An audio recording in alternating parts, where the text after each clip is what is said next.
Hello and welcome to my video, guys. My name is Hussain and I'm here to talk crypto. Before we get into anything though, I'd like to apologize for not uploading consistently, and from now on I promise I will upload consistently. So today's video will be part of a mini-series and today is episode 1. So in today's video I'll be talking about the technical analysis techniques that I used before investing in cryptocurrency and the cryptocurrencies that I've already invested in. I hope you guys enjoy this video.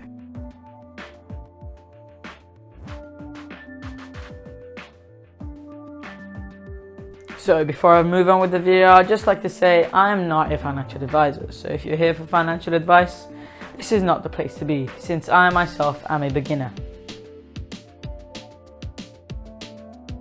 Let's just get right into it. So let's talk about the cryptocurrencies that I've currently invested in. So I've invested in Ethereum and Cardano. Let's talk about what these cryptocurrencies stand for and what they are. So let's talk about Ethereum. So the basis of Ethereum is to execute smart contracts. So you might be asking, what are smart contracts? Well, to understand that, we need to understand that the internet is centralized, which means that whenever we make a purchase, say through Amazon, Amazon will get a percentage of the money that the seller made, because Amazon facilitated that transaction. This means that Amazon is the central authority. So on Ethereum, programmers are creating decentralized applications, which are apps which automate these real-world contracts, which is what a smart contract is. So this means that the transaction will be facilitated by the Ethereum network. So, okay, this might seem a bit confusing. Let me explain it with a previous example.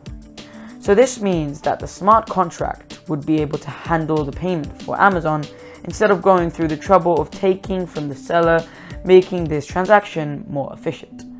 Okay, now that that's out of the way, there's something really important to understand. When Ethereum is being referred to as a cryptocurrency, it's actually Ether that is being talked about. And Ether is used to pay for the transaction fees on the Ethereum network.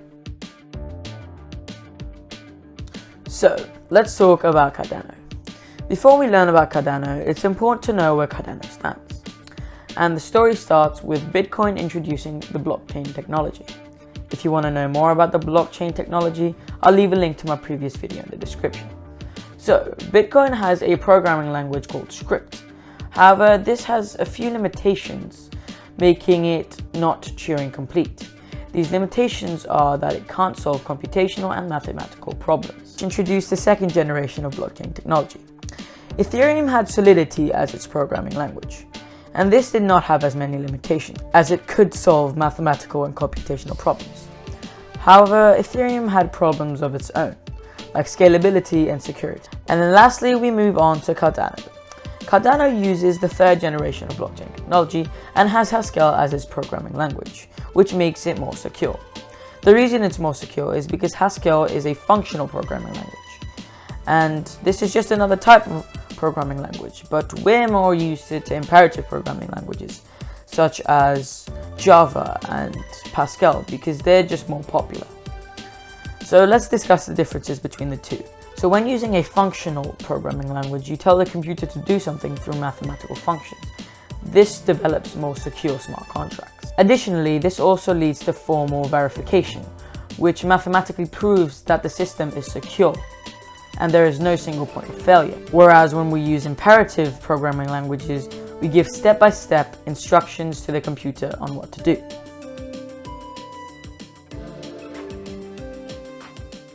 So now let's get into the technical analysis techniques and the technical indicators that are used when analyzing the candlestick charts of Cardano and Ethereum. Before investing or buying a cryptocurrency, it's important to check the news, because cryptocurrencies are largely tied to the news cycle, because we don't know their worth yet. So checking the news could impact and influence your decisions greatly. Before investing or buying a cryptocurrency, I carry out a number of things. This list of things will gradually improve and increase as I learn more about cryptocurrency. So bear with me. So, for example, I look at economic news, what's happening in the world of economics, what's happening in the world of cryptocurrency, and how can that potentially affect the cryptocurrency that I'll be investing in. Then I go into more technical analysis techniques, such as drawing a support and resistance line on. So let's talk a bit more about the technical analysis techniques that I use before investing in a cryptocurrency.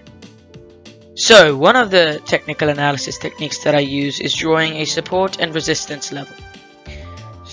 So what are support and resistance levels and how can they be made? So a level is formed when a cryptocurrency's price reaches a certain value and returns to that value later in the future. Or in other words, it's like a boundary which the price bounces off of. There are different kinds of levels which are called support and resistance. The difference between the two is that the support level is a level that the price stays above of, so it's basically the floor, and the resistance level is a level that the price stays below of, like the ceiling. So to confirm a support or resistance level, the price must have bounced off of that level more than one time. The more it bounces off of the level, the more reliable the level becomes. So when the price is nearing the support level, investors or traders may want to buy at this low price, and then when the price is nearer to the resistance level, this indicates investors and traders to sell at a higher price, as you can see on this slide. However, something to keep in mind is that these levels aren't necessarily hard boundaries, because the price can go through them, and in that case it's called a breakout. This could mean that the resistance level becomes the new support as the price keeps increasing. This is then also a very good place for investors or traders to buy, since they think the price will continue to rise. Now let's talk about moving averages, which is a technical indicator that I use. So, identifying the trend is very important and influential when coming to decisions to buy or sell. However, it's rather difficult to identify the trend of a cryptocurrency at times.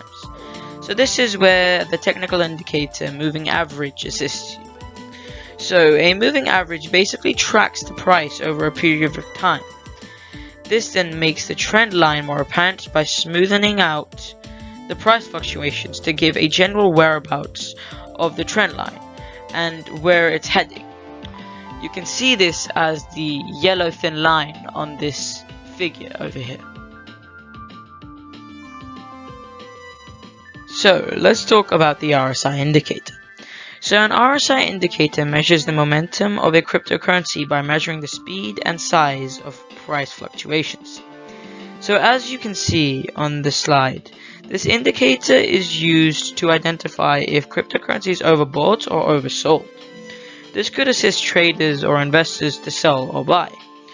So when a cryptocurrency has been overbought, it shows that the price has increased rapidly in a small amount of time, and it could possibly go back down. So this incentivizes or indicates traders and investors to sell.